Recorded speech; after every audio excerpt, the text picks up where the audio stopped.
Ya, makanya maksiat itu jangan dibikin keren, Bu. Jangan merubah kalimat maksiat menjadi kalimat yang halus, sehingga dengan halusnya kalimat itu seakan-akan perbuatan itu boleh. Jangan. Assalamualaikum warahmatullahi wabarakatuh. Apa kabar sahabat? Gelora Islam ingin menghimbau, daripada kolom komentar digunakan untuk mencela dan menjadi dosa jariah, lebih baik gunakan komentar untuk menuliskan doa Anda. Dan mari kita aminkan bersama. Karena doa yang diaminkan bersama, insya Allah lebih besar peluangnya dikabulkan Allah Subhanahu wa Ta'ala. Dukung terus perjuangan Gelora Islam dengan cara klik like, subscribe, serta aktifkan tombol loncengnya. Dan mari kita perjuangkan agama kita, karena Anda orang Islam juga kan? Selamat menonton!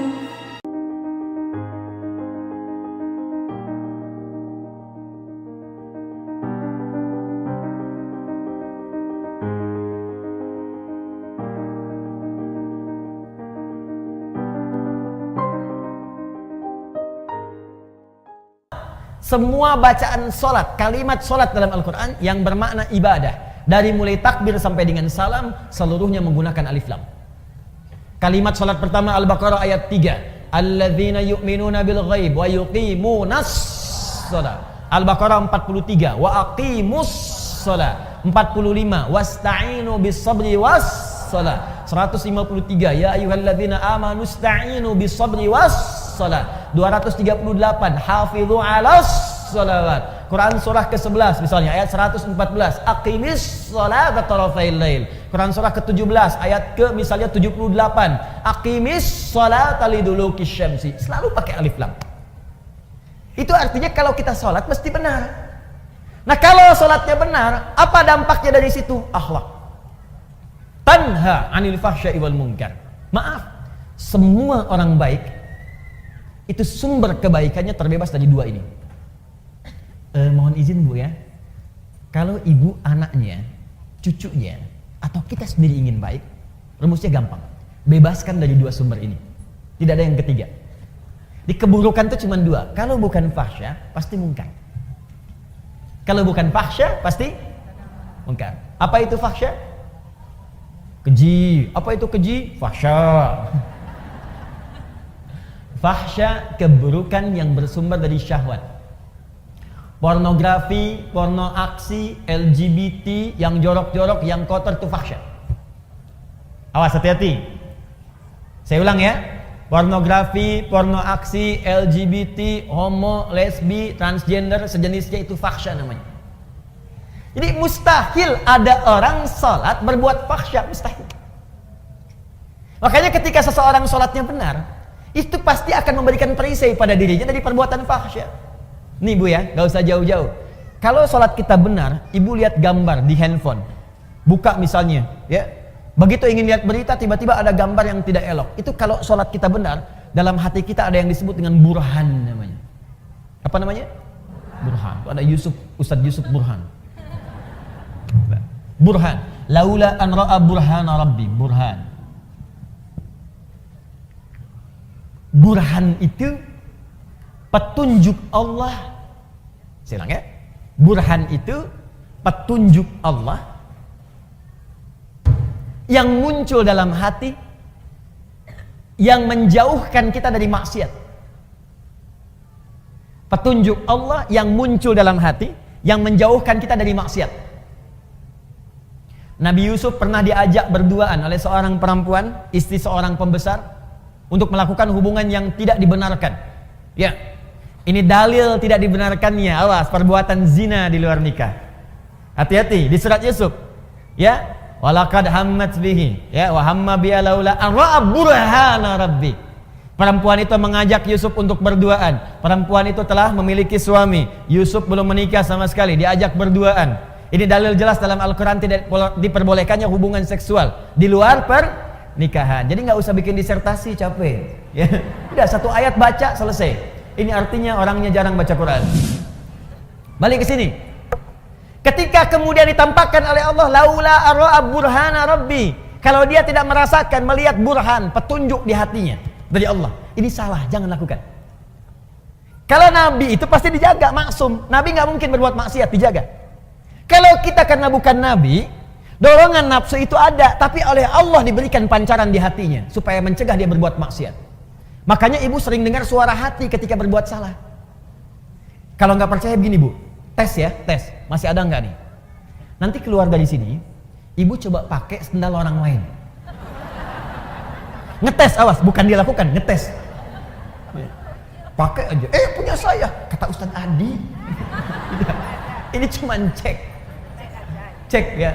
Lihat sini, ibu pakai, begitu ibu pakai itu, nanti akan ada suara hati dalam benak kita. Itu bukan punya kamu. Pasti itu. Ada snack aja, snack dikasih itu, di samping misalnya, ibu mau ambil aquanya. Ketika itu bukan untuk ibu, hati ibu akan mengatakan, itu bukan punya kamu. Iya, selalu begitu. Itu burhan namanya.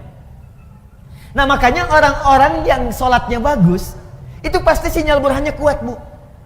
Nggak percaya silahkan. Semakin banyak sholatnya, semakin tinggi kualitasnya. Bahkan jangankan yang fardu, sholat sunnah dia buru, tahajud dia kerjakan, sholat duha dia lakukan, rawatib tidak pernah tinggal, sholat mutlak dia lakukan, semua jenis sholat dia koleksi. Kalau sudah dikerjakan semua ini, demi Allah saya katakan, mustahil dia akan berbuat fahsyat, mustahil. Sebaliknya, kalau ada orang masih berbuat fahsyat, senang berkata kotor, apalagi berbuat seperti yang tadi, pelaku di pornografi, ada porno aksi, aktif di LGBT, tapi masih kelihatan sholat, itu pasti ada yang salah dalam sholatnya. Ada yang keliru. Karena mustahil sholat itu bersanding dengan perbuatan maksiat, itu mustahil. Jari orang tahiyat tidak akan berbuat maksiat. Makanya misalnya yang menyimpang tadi, ada yang saudara kita sakit misalnya ya, yang homo, yang lesbi, kita doakan supaya sembuh, kita ajak untuk kembali, kita doakan, berikan pendidikan supaya balik lagi. Nah pelajaran supaya dia balik dalam aspek syariat itu, dalam hal tertentu dia nggak boleh kemudian menjadi pelaku. Contoh, imam homo nggak boleh jadi imam di kalangan orang normal, itu nggak boleh. Kenapa? Karena diantara syarat tidak terpenuhi, perilakunya tidak mencerminkan kemudian hasil dari perbuatan sholatnya, dan ketika dia sholat otomatis bisa mengganggu jamaah di belakangnya. Allahu Akbar.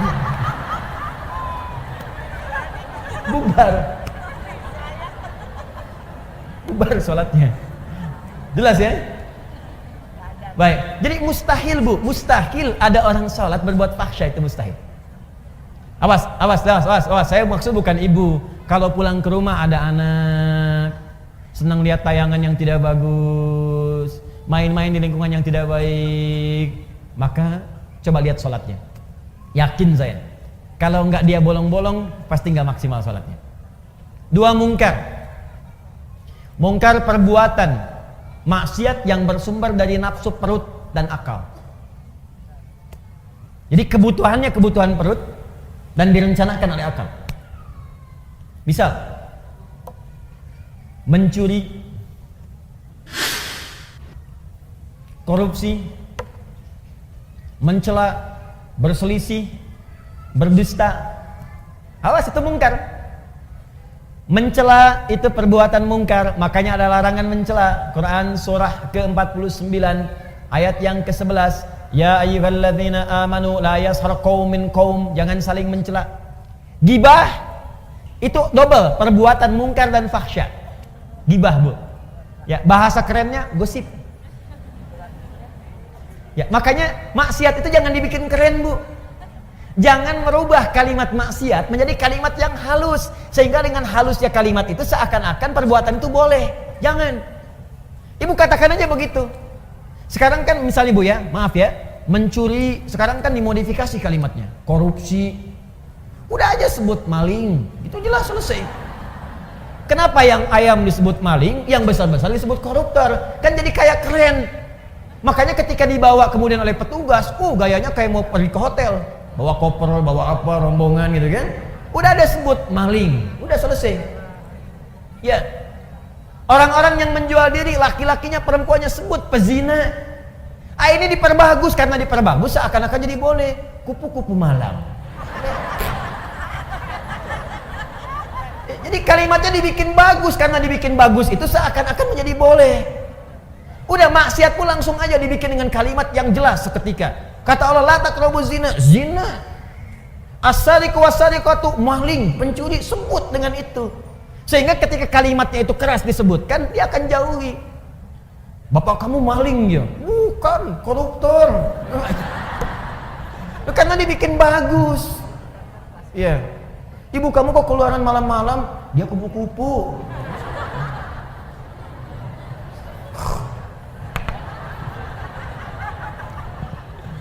Paham? Nah, jadi orang kalau salatnya benar itu pasti lahirnya akhlak. Dia akan menjauhi perselisihan. Dia akan menjauhi gibah, gosip. Awas, Bu. Maaf ya, saya tunjuk ibu karena memang pesan di Qur'annya itu lebih kuat ke perempuan. Laki-laki mungkin, tapi perempuan lebih kuat cenderungannya. Itu ada di surat ibu. Ya, surat An-Nisa ayat 34, paling kiri sebelah atas. Saya lompat sedikit. Quran surah keempat, surat ibu-ibu ayat 34, paling kiri sebelah atas. Ar-rijalu qawwamuna 'alan nisa bima faddalallahu ba'dahum 'ala ba'din wa bima anfaqu min amwalihim. Ada ayatnya? Oke, sekarang lihat pertengahan ayatnya. Fas-salihatu, maka istri-istri yang salehah itu, perempuan-perempuan yang salehah itu. Siapa yang ingin jadi perempuan salihah boleh angkat tangan. Baik, sekarang turunkan tangannya. Saya tidak butuh tangannya, tapi yang saya butuhkan adalah kesesuaian dengan ciri ayatnya. Ibu ngangkat sampai ke lantai 2, sampai ke kubah. Kalau nggak sesuai dengan ciri ayat ini, maka tidak akan pernah selaras dengan apa yang Allah inginkan. Nah, sekarang lihat. Fas-salihatu, ciri istri salihah itu kata Allah yang utamanya ada 2. Satu, qanitatun. Qanita, jamaknya qanitat. Ibu qanita, apa artinya? Qanitat itu artinya orang yang taat kepada Allah. Kalau dalam konteks istri, orang yang taat kepada Allah dengan cara menaati suaminya pada yang baik-baik menurut Allah. Itu cara memahaminya. Di istri yang salihah itu, dia taat kepada Allah. Bagaimana cara taatnya? Menaati suaminya sepanjang suaminya minta yang baik menurut Allah. Misal, kata suami, "Ma, berhijab ya, insya Allah ya, salihah. Ma, besok ikut ta'lim ya, insya Allah Pak, salihah. Ma, malam tahajud ya, insya Allah Pak, salihah. Ma, besok baca Quran ya, Pak nanti aja deh, setengah salihah." Ngapain sih Pak Quran melulu? Tidak solihah. Jelas? Nah, jadi ibu, kalau suami minta pada yang baik-baik, ibu cepat kerjakan. Sebetulnya bukan suami yang minta, tapi Allah yang menurunkan lewat perintah itu untuk bertanya kepada Anda. Hei, kamu solihah bukan? Kamu solihah tidak? Tidak Ustadz, saya anak. Bukan namanya, sifatnya. Di ketika lewat kemudian di kalimat ustadz, apalagi di kalimat suami, itu untuk mengecek sifat solihah itu ada tidak. Mama, nanti mama malam tahajud ya. Kalau papa terlampau capek, mama bangun. Papa gimana sih nyuruh tapi tidak dilaksanakan? Jangan lihat kalimat itunya bu. Lihat kalimat perintahnya. Boleh jadi itu titipan Allah untuk menaikkan level solihah ibu. Karena itu ketika suami dipasangkan dengan istri, seringkali Allah kirimkan kemudian karakter-karakter pada suami, perintah-perintah pada suami, sebetulnya untuk menyempurnakan sifat istri. Itu hikmahnya. Dan sebaliknya, diturunkan kemudian pasangan pada istri yang serupa, karena ini kemudian lahan untuk menyempurnakan sifat suami. Makanya pasangan itu pasti sesuai. Dan jangan pernah mengharapkan pasangan orang. Kenapa suami saya tidak seperti ustadz ya? Udah itu jalurnya. Jelas ya?